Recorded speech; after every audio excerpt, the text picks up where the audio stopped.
कौन कहता है कि ये एबी डिविलियर्स क्रिकेट से रिटायर हो चुका है? भाई साहब, एबी डिविलियर्स की इस कमाल की बल्लेबाजी को देखते हुए मैं एबी डिविलियर्स को ये एडवाइस देता हूं कि भाई तू रिटायरमेंट वापस ले ले। तू तो अभी अपनी पीक पे पहुंचा है, अब जाके एबी डिविलियर्स अपनी पीक पे पहुंचा है जब ये रिटायर हो चुका है। अनबिलीवेबल 300 इन 6th इनिंग्स।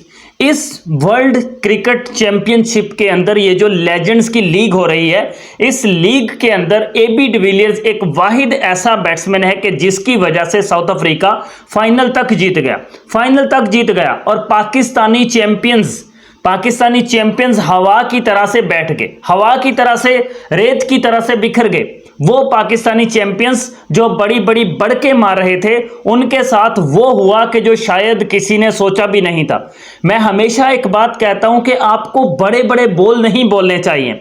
बेशक शाहिद अफरीदी की वीडियोस आई थी, मैंने भी उस पर रिएक्शन देकर वीडियो अपलोड की थी, लेकिन वो जस्ट फॉर एंटरटेनमेंट था। लेकिन पाकिस्तान को नाकों चने चबवा दिए इस साउथ अफ्रीकन टीम ने, बल्कि मैं कहूंगा कि अकेले एबी डिविलियर्स ने।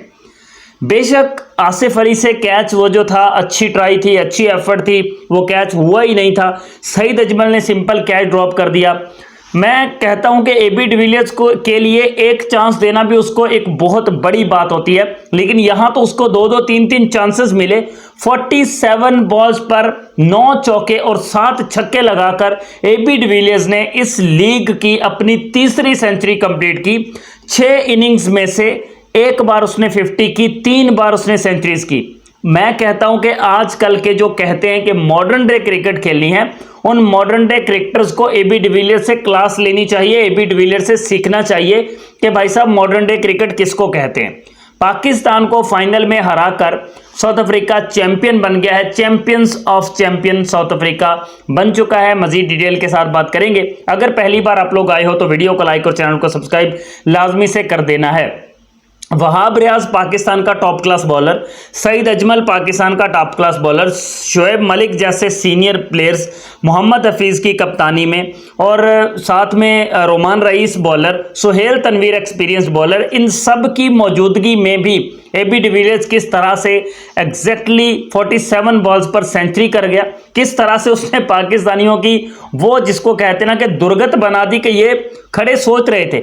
मतलब वो जो एक कैच था जो आसिफ अली की तरफ गया था, वो कैच हुआ भी नहीं था, उस पर भी हफीज साहब ऐसे रिएक्ट कर रहे थे जैसे पता नहीं हमने कौन सा बड़ा कोई पहाड़ गिरा लिया है।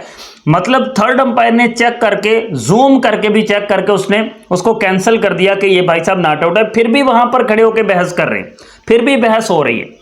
तो मतलब समझ से बाहर है, जब सर के ऊपर से चीजें गुजर रही हों, गेंदें सर के ऊपर से गुजर रही हों, तो फिर ऐसे ही होता है, फिर ऐसे ही एक्सक्यूजेस वहां पर ढूंढने होते हैं। मैं यहां पर एक बात यह भी कहना चाहूंगा कि बाबर आजम की कप्तानी में पाकिस्तान की क्रिकेट टीम एक बार सेमीफाइनल में हारी, दूसरी बार फाइनल में हारी, लेकिन बाबर को टीम से साइड लाइन कर दिया गया इसलिए कि उसकी कप्तानी में हम जीते नहीं हैं। भाई साहब, सेकंड टाइम कंसेक्टिव दूसरी बार हम फाइनल हार रहे हैं, और फाइनल जीतना खाला जी का वाड़ा नहीं होता।